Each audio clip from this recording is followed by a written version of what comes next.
There is a Florida town where the listing says $375,000, but the actual cost of owning that home is closer to $500,000 when you add up the insurance, the flood premiums, and the property taxes nobody told you about. There is another town sitting directly on top of what geologists call Sinkhole Alley, where the ground beneath your foundation is literally dissolving. And a third where the crime rate is so high that your insurance premium goes up just because of your zip code. But here's the part nobody talks about. For every town quietly draining your wallet, there is another one where cheap actually means cheap. Today, 5 Florida towns robbing homebuyers blind, and 5 that are actually worth every dollar. Stay until the end, because the #1 worth the money town has a total cost that is going to surprise you. Let's get into it. Number 5. Poinciana. Poinciana sits on the Osceola and Polk County border, about 45 minutes south of Orlando, and on paper, it looks like a deal. Median home price right around $280,000. But here is what the listing does not mention. Poinciana sits in the tornado corridor of Central Florida. This region sees more tornado activity per square mile than almost any other part of the state. Large sections sit in flood-prone zones near the chain of lakes that run through the area. Crime runs roughly 40% above the state average in certain sections, but the real robbery is in the fees. Newer developments in Poinciana carry HOA fees of $200 to $350 a month, plus a separate community development district fee of $100 to $200 a month. On top of that, combined, that is $300 to $550 a month in fees alone that do not show up on Zillow. Add Osceola County property taxes at roughly 1.1% and homeowners insurance averaging around $4,000 a year, and that $280,000 listing starts costing you like a $360,000 home. That is Poinciana. Number 4. Spring Hill. Spring Hill in Hernando County looks like the perfect affordable suburb. Median home price, around $280,000. Quiet neighborhoods, close to Tampa. What the listing does not tell you is that Spring Hill sits in the heart of what geologists call Sinkhole Alley. Hernando County is one of the top 3 sinkhole-prone counties in the entire state. Since the 1950s, over 27,000 sinkholes have been verified across this region. What does that mean for your wallet? Sinkhole damage is not always covered under a standard Florida homeowners policy.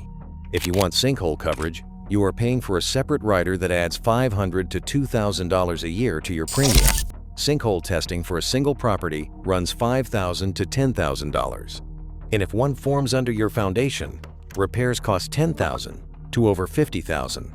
On top of the sinkhole math, Hernando County homeowners insurance averages around $4,200 a year, and property taxes run about 1.01%. A $280,000 home here carries roughly $3,500 a year in combined fees and taxes before insurance even hits. Spring Hill sits on shallow limestone bedrock, some of it only 50 to 100 feet below the surface. That is the geology underneath your investment. That is Spring Hill. Number 3. Port Richey. Port Richey in Pasco County gives you what looks like coastal Florida at a discount. Median home prices around $250,000, and you are right on the Gulf. But Pasco County is considered the single most sinkhole-prone county in Florida. On top of that, Port Richey has one of the highest crime rates in the state. According to FBI crime data, the violent crime rate in Port Richey runs more than double the Florida state average. That combination of sinkhole risk, coastal flood zone exposure, and elevated crime means your insurance premium reflects all 3. Homeowners in Pasco County pay an average of $4,800 to $5,800 a year for coverage, and properties in the flood zone need a separate flood policy on top of that. Property taxes in Pasco run about 1.06%. Add it up, and a $250,000 house in Port Richey carries roughly $9,000 to $11,000 a year in insurance and taxes alone. That is $750 to over $900 a month before your mortgage payment. The listing says $250,000. The true annual cost of ownership tells a very different story. But that is not the worst of it. Number 2. Lehigh Acres. Lehigh Acres in Lee County is the town that looks like the affordable version of Cape Coral. Median home price, around $313,000. Newer construction in some sections. It looks like a smart buy. But Lehigh Acres has a problem that goes back to the 1950s. The entire community was platted as a massive speculative grid covering 96 square miles. Hundreds of thousands of lots were sold to out-of-state buyers who never built on them. Today, vast sections have no sidewalks, no streetlights, and limited commercial infrastructure. It is unincorporated, no city services, no city police, no city fire department. And because it sits in Lee County, you are in the Hurricane Ian damage zone. Lee County homeowners insurance averages over $5,400 a year. Flood insurance, which many Lehigh Acres properties require, adds another $1,500 to $4,000 on top of that. Property taxes in Lee County run 1.32%, which on a $313,000 home is over $4,000 a year. Add it all up. Insurance, flood, and taxes alone can run $12,000 to $14,000 a year. That is $1,000 a month in carrying costs before your mortgage payment even starts. On top of that, certain sections of eastern Lee County sit near legacy phosphate mining areas. The EPA has documented elevated radiation levels on land that was later developed for housing. A 2018 lawsuit revealed that some subdivisions built on former phosphate land had radiation levels 11 to 21 times above the acceptable risk limit. Not every part of Lehigh Acres has this issue, but the fact that it exists should be on every buyer's checklist. That is Lehigh Acres. Number 1. Cape Coral, the town that is robbing Florida homebuyers worse than any other place on this list. Cape Coral looks like a dream. Over 400 miles of navigable canals, Gulf access, median home price around $375,000. That sounds like a deal for waterfront living. But Cape Coral is the single best example in Florida of a town where the listing price is a fraction of the real cost. Start with insurance. The average homeowner's insurance premium in Lee County ranges from $5,400 to over $8,000 a year. But that is just homeowner's insurance. Most of Cape Coral sits in a FEMA Zone AE or VE flood zone. That means mandatory flood insurance, which adds another $1,200 to $7,000 a year. Add those together, and you are looking at $7,000 to $15,000 a year just in insurance. Then there is Hurricane Ian. Cape Coral took a direct hit in 2022, and the market has not recovered. According to Zillow, home values have dropped 4.7% over the past year. According to Redfin, homes are sitting on the market for 85 days on average. Here is the math. A $375,000 Cape Coral home at 6.5% costs roughly $2,370 a month in principal and interest. Add property tax at $412 a month. Add homeowners insurance at $500 a month. Add flood insurance at $250.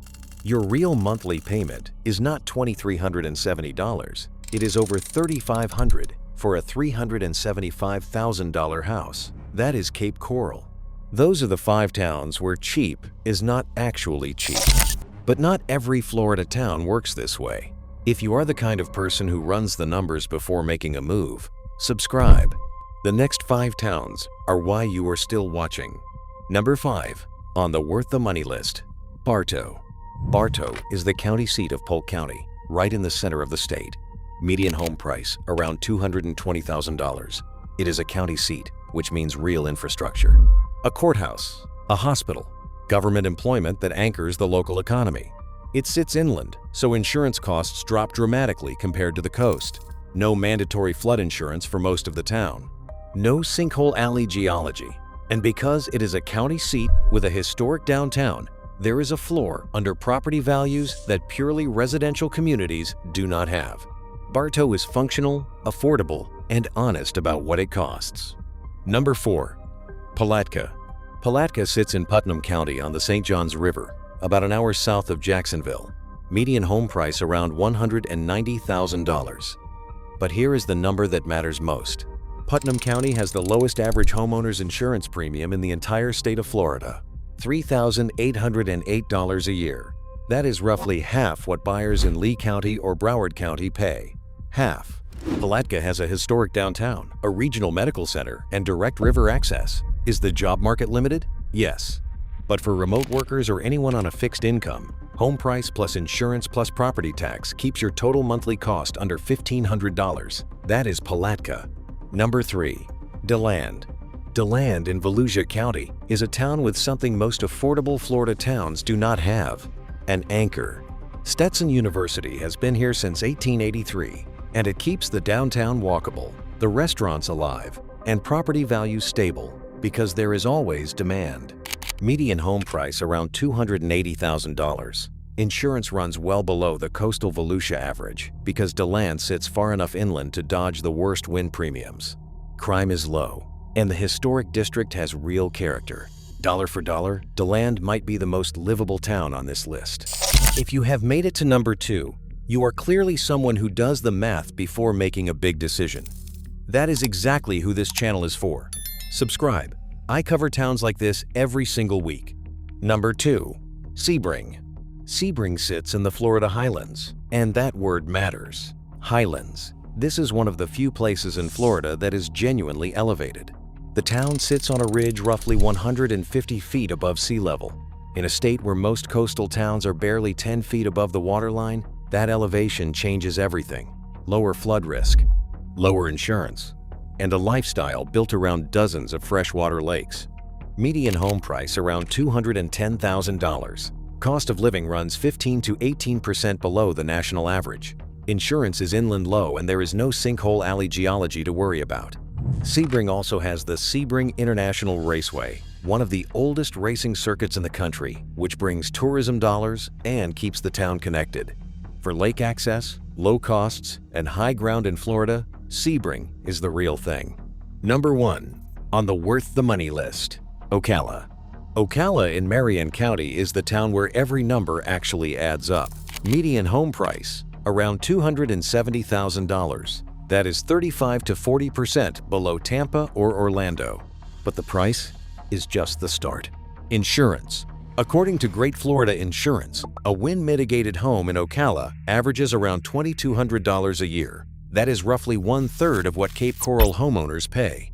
Flood insurance is not required for the vast majority of Ocala properties. There is no sinkhole alley geology. Hurricane risk is dramatically lower than any coastal market. And here is what separates Ocala from every other affordable inland town. It has I-75. Direct interstate access means you can commute to Gainesville in 40 minutes or reach Orlando in 90. That connection is why Ocala has a real job market, a real hospital system, and real commercial infrastructure that most affordable towns simply do not have. My honest assessment: Ocala is not the cheapest town on this list, but a $270,000 home here with $2,200 insurance and no flood premium costs you less per month than a $375,000 home in Cape Coral with $8,000 insurance and mandatory flood coverage. That is not close. That is Ocala. So here is the thread that ties both lists together. The towns robbing you share 3 things. Hidden costs the listing never shows, whether it is insurance, flood premiums, CDD fees, HOA, or sinkhole riders. Environmental hazards that inflate those costs long after you close. And a gap between what the town looks like on Zillow and what it actually costs to live there month after month. The towns worth the money share 3 things too. They sit inland, where insurance is manageable. They have an anchor that keeps the town stable. And the listing price is the real price. Whether you are relocating or just doing the research before a big move, I hope this list helps. Subscribe and tell me in the comments which town surprised you most. We will see you in the next one.